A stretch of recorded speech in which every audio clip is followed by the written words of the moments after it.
pura waliyul amri ad-daruri bis syauka yang menepu Abu Ya Mudawali yang jejak keputusan musafah ubina ulama seluruh Indonesia yang jejak keputusan Abu Ya nyanduk tinggi, maka Abu Ya sah tabuh gelar yang disarankan oleh Profesor Muhibbuddin Wali Syekhul Islam Al-Mujaddid. Orang sebaru agama kana cuma kalaya bacu ditipu oleh Abu Ya kai bedalam. Kata-kata surah yang hana bereh ubud long kudubah pasir seluruh Aceh saban. Mufhum kan kudubah pasir? Kudubah menyampung ngambil dato.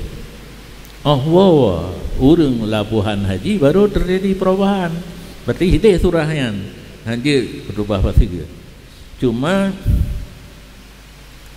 na salah baca istilah kitanya wajib ulang khutbah yang salah menurut lun menurut drone ni cep-cep ile menyo betul no hana no ule karena ni wajib mualat hana lun tumung kita wajib ulang khutbah so na tumung hai so na tumung kita wajib ulang khutbah lagi ke pubut dino hana yang wajib mualat cuma menyota sambung-sambung hana tentu kadar yang na mualat dan gak ada mualat, maka pisah antara wa'du dengan rukun.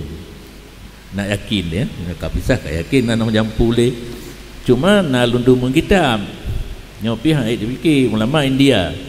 Betik tak kira itanya kita Aceh yang na ulama bagok mana. Na kitab Adillatul Qawati fi Luzumil Arabiyah fit Tawabi'. Dalil yang konkret pada menyatakan wajib bahasa Arab pada yang ken rukun khutbah yang di ulamanya.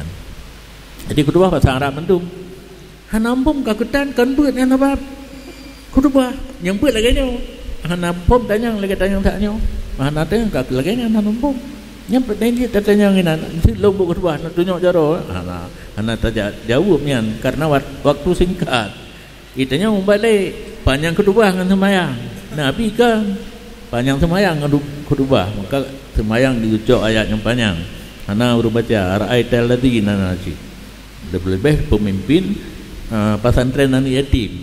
Waktu diminta dana ayatnya lang semayang pi ayatnya tapi tiap Jumaat ayatnya. Kata nak biasa bak penti ayah penti nak naruh ayah penti nak minta sumbangan ingat guru penti atau ingatnya. Nak payah turun lapangan untuk kedoi